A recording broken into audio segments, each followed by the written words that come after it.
Attention business owners, നിങ്ങളിപ്പോൾ ചെയ്തുകൊണ്ടിരിക്കുന്ന digital മാർക്കറ്റിംഗിലെ completely flop ആണ്. ഒരു വേസ്റ്റ് ആണ് നിങ്ങളിപ്പോൾ ചെയ്തുകൊണ്ടിരിക്കുന്ന ഡിജിറ്റൽ മാർക്കറ്റിംഗ്. കാരണം എന്താ അറിയോ, അത് ഓൾഡ് ഡിജിറ്റൽ മാർക്കറ്റിംഗ് ആണ്. ഇപ്പോൾ ഒരുപാട് മാറ്റങ്ങൾ വന്നിട്ടുണ്ട്.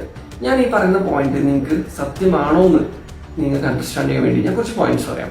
നിങ്ങളിപ്പോൾ ഒരുപാട് ലക്ഷങ്ങളോ പതിനായിരമൊക്കെ നിങ്ങൾ കുറേ മാസങ്ങളോ വർഷങ്ങളായിട്ടും ഡിജിറ്റൽ മാർക്കറ്റിംഗ് ചെയ്ത് സ്പോയിൽ ചെയ്തിട്ടുണ്ടാവും അല്ലേ? നോക്കൂ, നിങ്ങൾക്ക് എത്ര ഫോളോവേഴ്സ് കൂടി, എത്ര റീച്ച് ഓർഗാനിക്കായിട്ട് വരുന്നുണ്ട്. നിങ്ങൾ ഈവൻ ഇത്ര കാലം ചെയ്തിട്ട് ഒരു മാസം നിങ്ങൾക്ക് കോൺഫിഡൻ്റ് ആയിട്ട് നിങ്ങളുടെ ഡിജിറ്റൽ മാർക്കറ്റിംഗ് ഡൗൺ ആക്കാൻ നിങ്ങൾക്ക് പറ്റുമോ? ഡൗൺ ആക്കി കഴിഞ്ഞാൽ നിങ്ങൾക്ക് നാച്ചുറലി ഓർഗാനിക്കലി നിങ്ങളുടെ ഗ്രോത്ത് കിട്ടുന്നുണ്ട്, അല്ലെങ്കിൽ എൻക്വയറീസ് വരുന്നുണ്ടെന്ന് ഉറപ്പ് വരുത്താൻ പറ്റുമോ? ഇതൊന്നും നടക്കുന്നില്ലെങ്കിൽ നിങ്ങൾ ഇത്രയും കാലം ചെയ്ത ഡിജിറ്റൽ മാർക്കറ്റിംഗ് കംപ്ലീറ്റ്ലി വേസ്റ്റ് ആണ്. അപ്പോൾ ഇനിയെങ്കിലും ന്യൂ മോഡൽ ഡിജിറ്റൽ മാർക്കറ്റിംഗിനെ കുറിച്ച് അറിയാൻ ശ്രമിക്കുക. അതിൽ നിങ്ങൾക്ക് ROI എന്ന് പറയുന്നത് റിട്ടേൺ ഓൺ ഇൻവെസ്റ്റ്മെന്റ് ഹൈ ആയിരിക്കും. നിങ്ങൾ ഒന്നും ചെയ്തില്ലെങ്കിലും നിങ്ങൾക്ക് എൻക്വയറീസ് അൺലിമിറ്റഡ് വന്നുകൊണ്ടിരിക്കും. ഇതൊന്നും അറിയാതെ ഇപ്പോഴും നിങ്ങൾ എന്തൊക്കെയോ ഡിജിറ്റൽ മാർക്കറ്റിംഗ് ചെയ്യുന്നുണ്ടല്ലേ, ജസ്റ്റ് അപ്ഗ്രേഡ് ചെയ്തോ.